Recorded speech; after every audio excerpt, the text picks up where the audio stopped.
Right, this is day one of the pivot. I put the hard stop on my previous idea, and now I don't really have an idea, but I have some areas that I'm interested in, or at least I want to explore.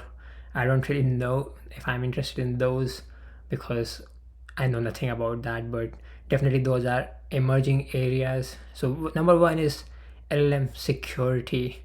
So I think the hypothesis around all of this exploration is that in 2 to 3 years, every enterprise will be deploying a private LLM because most of the companies right now have this objection that they do not want to give their data to send the data to chat gpt for inferencing because they want to keep it private, their information private. So I think big companies are still starting to explore this concept of private LLM, but 3 4 years down the line I think everybody will be doing it, and that is when I think the LLM security will become more and more important because there are a lot of attacks, the cyber attacks that can be done through LLM, especially when LLM starts to connect with a lot of internal knowledge bases like database or other APIs.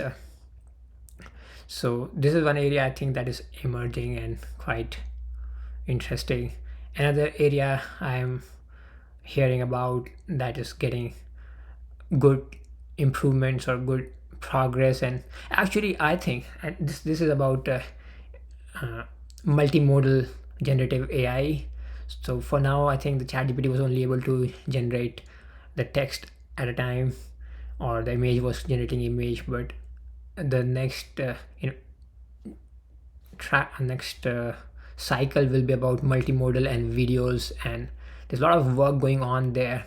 And I think it will be actually quite transformative because right now just the text, like I think biggest application of generative AI has been in text generation for marketing, for presentations, for emails, especially for marketing and presentations. Just the text is actually not good enough. Like if you can embed small clips or small image representative images, charts, or diagrams, I think that can be very much more engaging, and so I think it has huge potential and can completely disrupt the existing text-based systems that people are building. And in fact, if it uses different techniques, then actually it can also uproot some of the systems which are gaining traction now. So that is something that I think is only beginning to emerge, and I'm very interested in exploring where it is going, and if I can actually also work on that, contribute in it. And I think one more area that I'm exploring and can be quite interesting is AI interpretability. So a lot of problems around AI right now, or problems with of people like management do not like AI because it is giving some conclusions that this is better, that is better, this and that, but it is not giving any explanation why it thinks that is that better. Now it has some kind of statistical structure behind it, and probably it is good enough explanation for engineers, but for company management, for people who are not from engineering background, they need some kind of textual or some kind of conceptual explanations. And more than that, interpretability can actually also be applied as a tool, not just to explain the AI itself, but using the AI to explain some other things. So, for example, maybe there is a, I don't know, like I can imagine these kind of solutions that can come up in the future. It's also a little bit about multimodal, but let's say there's some kind of a biology text, but this system can generate a small representative video animation for understanding this biological concept, a 3D animation. It can be termed as interpretability because it is this generative AI, the output of generative AI is actually helping interpret the text. Similarly, if there's a tabular data, then this AI can generate graphs and charts and text-based conclusions. More than that, AI interpretability is also about understanding these large, huge models that we are building right now. So the large language model itself, LLM, GPT, like it's so big, it's so huge.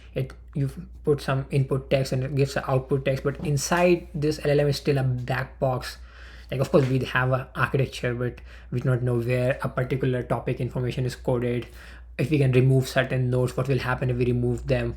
Why is it like, can we just look at the LLM itself and say that it is biased, or it is um, so all these kind of things, if it is even most efficient, or we can actually compress it, remove some of the portions. So these kind of tools can also be very interesting to actually gain insight over a trained model. So it can be, so I'm actually thinking more in two lines. Like first is like for general all developers, like maybe for you guys, if someone is watching this video, that some kind of educational videos where you can actually download, um, or other students of AI can download ChatGPT model and then use this kind of a tool to understand how the knowledge is coded inside it, visualize it, play around with it, move it, like scroll around to see different areas. And maybe it's a similar tool for the enterprise. So for the users, maybe it will be a free version. For the enterprise, it can be like a paid version, where when the enterprises are building their own language model, they can use this tool to analyze its structure and its information, coded information, its efficiency, different things.